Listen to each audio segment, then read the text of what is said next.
আজকে থেকে বাংলা ওয়াইটির অনেক ইকুয়েশান হয়তো হয়তো বলছি, কারণ আমি এখনও 100% শিওর তো না, হয়তো টোটালি বদলাতে চলেছে। তোমরা হয়তো এমন অনেক কিছু দেখতে পাবে বা শুনতে পাবে বা বুঝতে পারবে যা এতদিন তোমরা দেখতে পাওনি, কারণ তোমাদের গোচরে আনা হয়নি বা সেটা জাস্ট এক্সিস্ট করতো না। একটু বুঝিয়ে বলি, শোনো। ব্যাপারটা যদি আজকের ভিডিওর বিষয়টা সম্পূর্ণ একটু অন্যরকম হতে চলেছে, তো তোমরা যদি ভালো করে বুঝতে চাও তোমাদের কিন্তু পুরোটা স্কিপ না করে খুব ভালোভাবে ওয়াচ করতে হবে। এবং সেটা যদি না করো তাহলে কিন্তু কিছুই বুঝবে না, কারণ একটু জটিল তো বটে। কারণ এতদিন তোমরা যেভাবে জলবত্তর লঙেই চলছে, রান্না দেখাচ্ছে, এই বেড়াল দেখাচ্ছে, এদিকেও রান্না দেখাচ্ছে, আলু পরোটা, এই তোমার ঘুরতে যাওয়া, আজকে কাকুরা আসছে, জলপাইগুড়ির কাকু, তারপরের দিন কলকাতা গেলাম, এরকম জাস্ট চলছিল। গত 1 বছর ধরে তোমরা অনেক কিছু দেখে ফেলেছো, কিন্তু আজকে থেকে হয়তো এই সমস্ত ঘটনার মধ্যে টোটালি চেঞ্জেস আসতে শুরু করবে। তোমরা নেক্সট ভিডিওগুলো থেকে হয়তো বুঝতে পারবে। আশা করছি কী বিষয় বলছি বুঝতে পেরেছো। হ্যাঁ, আজকে যে দীপের পাতানো দিদির ভিডিও থেকে পরিষ্কার হয়ে গিয়েছে, গত কদিন ধরে যে শোনা যাচ্ছিল যে এই যে বক দাদা এবং দীপের পাতানো দিদির মধ্যে হয়তো একটা সংযোগ স্থাপন হয়েছে। সংযোগ স্থাপন বলতে আমি এই অর্থে বলতে চাইছি নেগোসিয়েশন, যে দুই পক্ষের দুজন লয়ারের মতন আর কি, মানে লয়ার নয় কিন্তু দুই পক্ষের দুজন স্পোক্স পার্সন বলতে পারো, যে কথা বলবে যারা এদের হয়ে। কারণ এদের মধ্যে সেইটুকু টকিং টার্মস নেই। এই হাজব্যান্ড ওয়াইফ যারা এক্স হতে চলেছে ভবিষ্যতে, তাদের মধ্যে এইটুকু টকিং টার্মস নেই যে তারা বসে সুস্থভাবে কথা বলতে পারে, বা তারা চায় না। তারা চায় একজন মিডিয়াম দিয়ে কথা বলাতে, এবং এক্স্যাক্টলি এই দুদিকের দুজন হচ্ছে মিডিয়াম। Is that clear? আমার মনে হয় আমি এইটুকু পর্যন্ত তোমাদের কাছে পরিষ্কার বোঝাতে পেরেছি। তো এবার যাই মূল প্রসঙ্গে, তার আগে বলে নিই, welcome back to my channel world of দোলায় সকল দর্শক বন্ধুকে স্বাগত জানাচ্ছি। আশা করি তোমরা সকলে সুস্থ আছো আর ভালো আছো। আমিও ভালো আছি, যতটুকুন ভালো থাকা যায়। পশ্চিমবঙ্গের পরিস্থিতি কেন, পুরো ভারতবর্ষ, পুরো পৃথিবী পরিস্থিতি ভালো নয়, মেয়েদের জন্য তো একেবারেই নয়। শুধু একটাই আসার কথা, যেখানে মেয়েদের সঙ্গে প্রচুর ছেলেদের, মেলসদের আমরা দেখতে পাচ্ছি, যারা কিন্তু মানে ফুল দমে সাপোর্ট দিচ্ছেন মেয়েদের, যেটা ভীষণ ভালো লাগছে। আশা করি এটা থাকবে, রাখতে পারবো আমরা। আর হ্যাঁ, যে আন্দোলন চলছে সেই আন্দোলনের ধারও যেমন কমানো চলবে না, সেই আন্দোলন থেমে গেলেও হবে না। তো বন্ধুরা, আমরা সবাই সেই আন্দোলনের শরিক, আমরা থাকবো, সাপোর্টে আমাদের থাকতেই হবে। এবং যতক্ষণ না এর শেষ হয়, এর শেষ দেখে তবেই আমরা ছাড়বো। এবং প্রকৃত দোষী যারা, সেই অপরাধী যারা, তাদের পলিগ্রাফ টেস্ট অনেক কিছু হচ্ছে অনেকের, প্রকৃত দোষীকে আশা করি খুঁজে বের করা হবে। আমরা কিন্তু প্রকৃত সত্যটা অনেকটাই জানি না, যতটা যারা তদন্ত করছেন তারা জানতে পেরেছেন। আমি আরজি করের তিলোত্তমার যে হত্যাকাণ্ডের প্রসঙ্গে বলছি, তারা যতটা জানতে পেরেছেন ততটা পাবলিক কিন্তু জানে না। আমি বিভিন্ন সোর্স থেকে জেনেছি, জানি না এটা নিয়ে কোনো ভিডিও করবো কি না আলাদা করে। আসলে না, মন সায় দেয় না, ভালো লাগে না, আর ভালো লাগে না, সারাদিন দেখতে দেখতে অসুস্থ হয়ে পড়ছি। তো যাই হোক, সেটা এখন সাইডে রাখি, কারণ সেটা সমাধান তো হবেই। হ্যাঁ, আমরা যদি সবাই আন্দোলনের শরিক হই তবে নিশ্চয়ই আন্দোলন ছেড়ে দেওয়া চলবে না, আন্দোলনের মধ্যে থাকতে হবে। তো আমার এখন কন্টেন্টের প্রসঙ্গে আসি। ব্যাপারটা কিন্তু বেশ সিরিয়াস। কোন ব্যাপারটা? হ্যাঁ, যে দীপ এবং তার এক্সের যে ব্যাপারটা, যে ডিভোর্স কিভাবে হবে। ডিভোর্স তো হবেই, সে এক্স যতই বলুক, মানে মহিলা এক্স যতই বলুক যে আমার ডিভোর্স চাই না, এই ডিভোর্স সবার চাই। কারণ প্রত্যেকেই একটা সুস্থভাবে জীবনযাপন নিশ্চয়ই করতে চায়। এভাবে অসুস্থভাবে লুকিয়ে লুকিয়ে লুকিয়ে মানে লুকানো চুরানো জীবনযাত্রা কতদিন? এভাবে তো চলতে পারে না।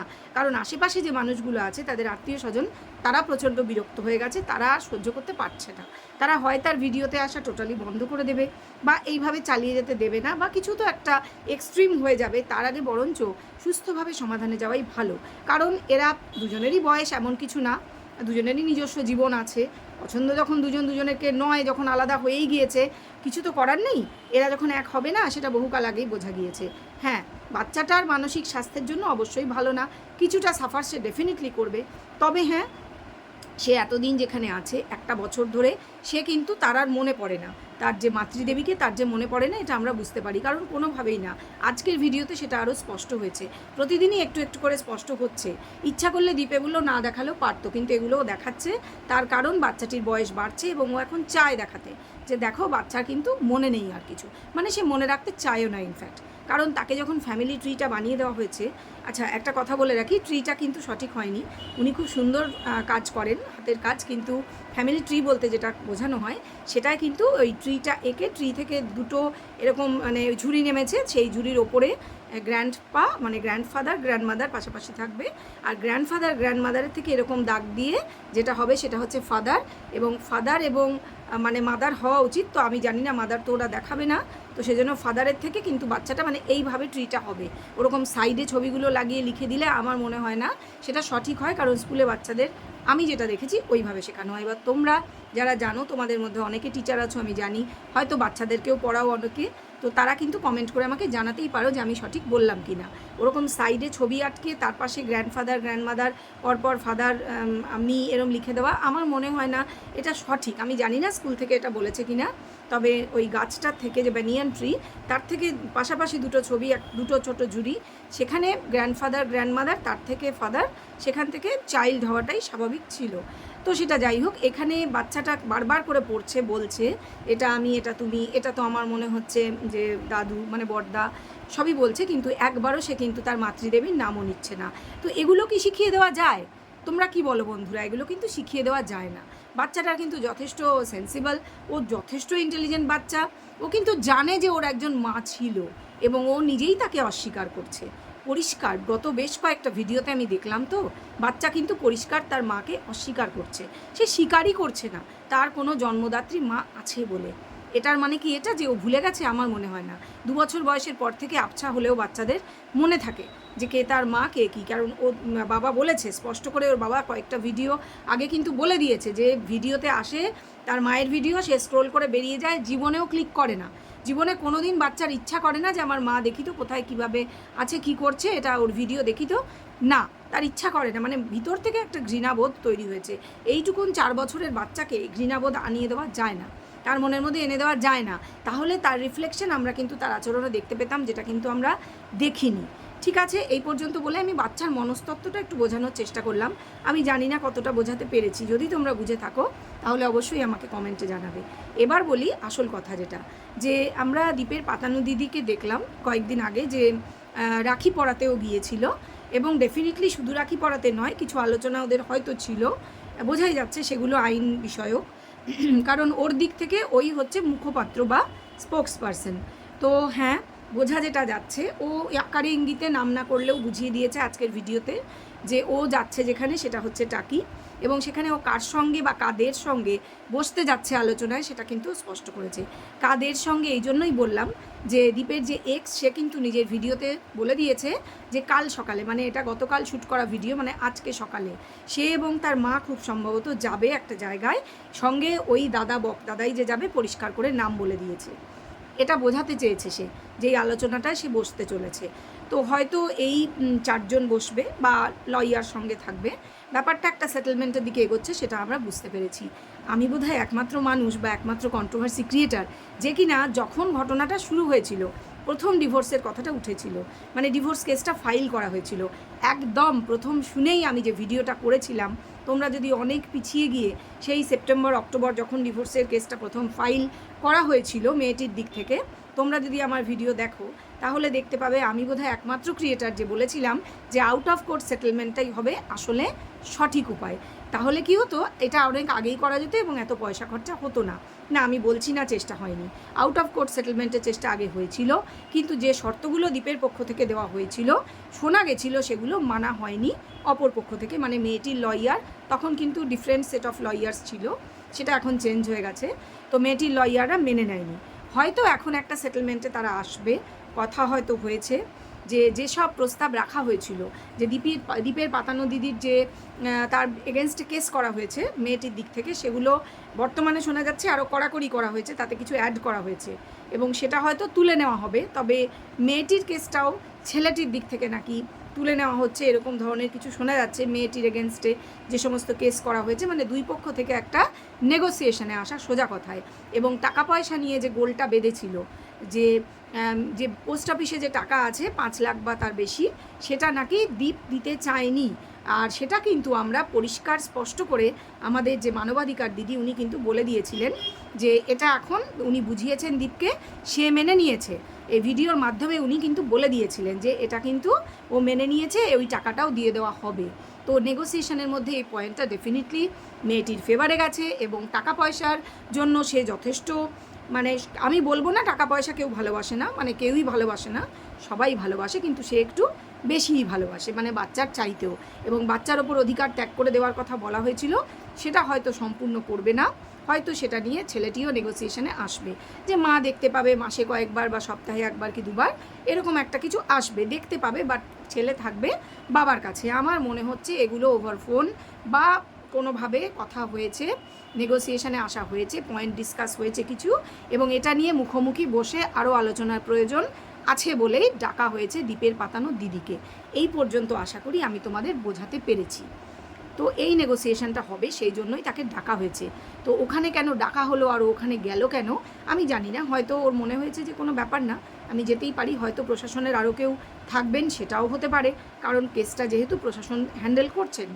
তো এগুলোই হচ্ছে ব্যাপার। এর মধ্যে কিন্তু এই যে নানান রকম রহস্য, যে হাত মিলিয়েছে বক দাদা আর দীপের পাতানো দিদি, ওরা একটা কনস্পিরেসি করছে গামলার এগেনস্টে, এই সমস্ত বলে যারা ভিডিও করছে তারা স্রেফ পয়সা কামানোর জন্য এই ভিডিওগুলো নামাচ্ছে, দ্বিতীয় কোনো কারণ নেই।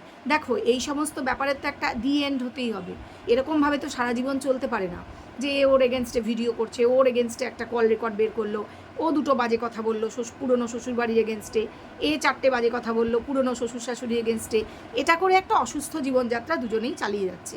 এটা কোনো সমাধানের রাস্তা নয়। সমাধান যদি করতেই হয় তাহলে আলোচনার টেবিলে বসতেই হবে, এবং সেটা দুই পক্ষ নিজেরা বসুক বা নিজেদের রিপ্রেজেন্টেটিভ বসাক, যেটা হয়তো হচ্ছে, বা সঙ্গে মা মেয়ে থাকবে, ঠিকই আছে, থাকতেই পারে।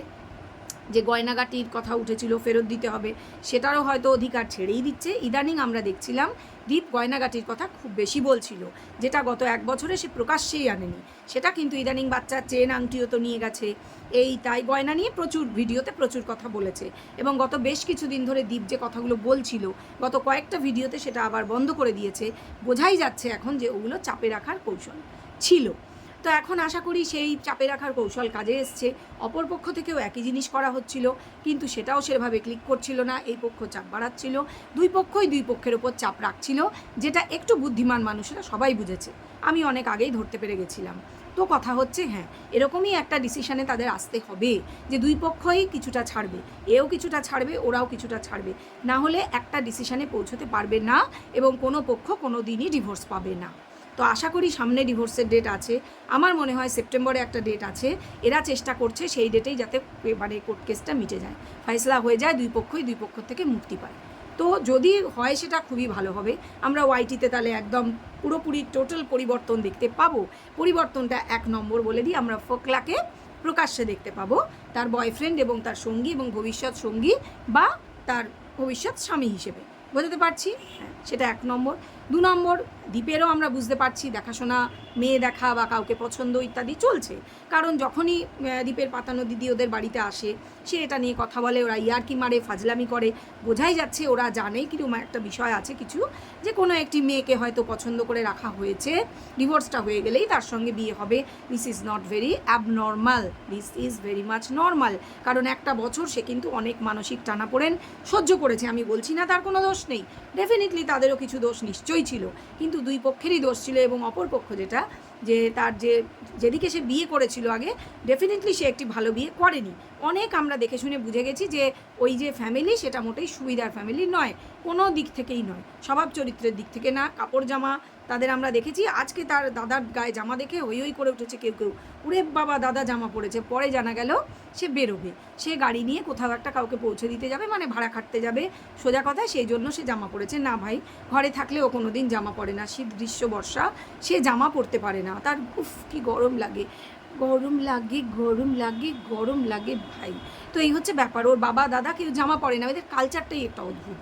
এবং যে নিষ্ঠুরতার কথা আমি বলেছি আমার গত দুটো ভিডিওতে, রিপিট করতে চাই না, এদের মধ্যে একটা অমানবিক, একটা বর্বর একটা ক্যারেক্টার রয়েছে, যেটা সবার পক্ষে মেনে নেওয়া সম্ভব না, যেটার বেশ কিছুটা সে অ্যাপ্লাই করতো যখন শ্বশুরবাড়িতে ছিল, তখন তার এই পুরুষ সঙ্গীটি জোটেনি, হয়তো সে খোঁজে ছিল, এবং সেই জন্যই ছেলেটি যখনই ওকে পোক করেছিল, নক করেছিল ওর ডোরে, সে দরজাটা খুলে দিয়েছিল, সে দরজাটা ওপেন করে দিয়েছিল যে হ্যাঁ তুমি এসো, আমি এরকমই একজন পুরুষ সঙ্গীর অপেক্ষায় ছিলাম, যে কিনা ওর কোনো কাজে বাধা দেবে না, ওকে যা ইচ্ছা করতে দেবে, শুধু তাই না, যে ওর যে মানে অন্যান্য যে দৈহিক চাহিদা বলো বা আর যে সমস্ত ধরনের চাহিদা ও যেরকমভাবে চায় সেইভাবে মেটাতে পারবে, এবং তার বদলে হ্যাঁ সে কিছু মাসোহারা পাবে, সে একটা স্বামী হিসেবে থেকে যাবে, বাট যখন তখন বাপের বাড়ি যাব বা ওই আবার একটা ঘরে রাখবো একটা বাইরে রাখবো এরকম কন্ডিশনে হয়তো সে রাজি, কারণ তারও সম্বন্ধে আমরা যা শুনেছি সেগুলো সুবিধার কিছু শুনিনি, সেগুলো আলাদা কথা, সেগুলো তাদের ব্যক্তিগত বিষয়, যদিও তারা ওপেন করেছে সব কিছুই এখন ওপেন সিক্রেট, এগুলো কোনো ব্যক্তিগত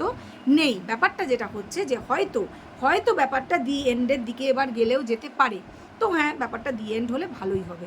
তাতে করে কি হবে, এতদিন আমরা যা বলে এসেছি তার অনেকটা তোমাদের কাছে পরিষ্কার দিনের আলোর মতন চলে আসবে সামনে, কারণ ও তো ওর বয়ফ্রেন্ডকে দেখাবেই, কারণ ও যে জীবনটা দেখাতে পারে না সেটাও দেখাতে চায়, ওর সমস্ত আত্মীয় স্বজন, ও একটা নতুন বিয়ে করবে ইত্যাদি ইত্যাদি ও দেখাতে চায়, এবং বাচ্চা যে চায়নি কোনো দিন সেটা আগেও পরিষ্কার, এবং বাচ্চার বাবার অ্যাটিটিউড দেখে আমরা কিন্তু বুঝে গেছি সে কিন্তু বাচ্চা দেবে না, সে কোনোভাবেই বাচ্চাকে দেবে না, কারণ সে বাচ্চাকে পাগলের মতো ভালোবাসে, এবং বাচ্চা আজকের ভিডিওতে বাচ্চার বাবাকে যেভাবে চুমু খাচ্ছিল, কোন মানে পাষাণ হৃদয় পারে সেই বাচ্চাকে ওই বাবার থেকে আলাদা করতে, যে মাকে বাচ্চারা যেভাবে ভালোবাসে বাচ্চাটা বাবাকে ওইভাবে ভালোবাসে, তাহলে এটাই তো প্রমাণ যে বাচ্চার বাবা কতটা কেয়ারিং তার প্রতি। এই যে চুনা বা জ্বলন কি বললো জ্বলন বুড়ি, জাস্ট কিছু যায় আসে না, যে বাচ্চাকে খেতে দেয় না কি বাচ্চাকে ভালোবাসে না, বাচ্চার সাথে খারাপ ব্যবহার করে, জাস্ট কিছু যায় আসে না, বাচ্চার বিহেভিয়ারই তো বলে দেয় যে বাচ্চা কাকে ভালোবাসে আর কেন ভালোবাসে, কেনর কোনো উত্তর যদিও হয় না, বাচ্চা ভালোবেসেই ভালোবাসে, তাই না? তো এই হচ্ছে ব্যাপার। তো তোমরা যদি মনে হয় যে আমি ঠিক বললাম, এগ্রি করো, তাহলে সেটাও জানিও কমেন্টে, যদি এগ্রি না করো সেটাও জানিও কমেন্টে, আর যে প্রশ্নগুলো রাখলাম সেগুলোও পারলে যাদের মনে হয় উত্তর দেওয়ার মতো দিও। ভিডিও ভালো লাগলে অবশ্যই এটা লাইক করে দেবে, কমেন্ট শেয়ার সাবস্ক্রাইব করতে ভুললে কিন্তু চলবে না। চলো এই ভিডিও এ পর্যন্ত রাখবো, ফিরে আসবো নতুন আরেকটা ভিডিওর সাথে। সবাই ভালো থেকো, সুস্থ থেকো, টাটা।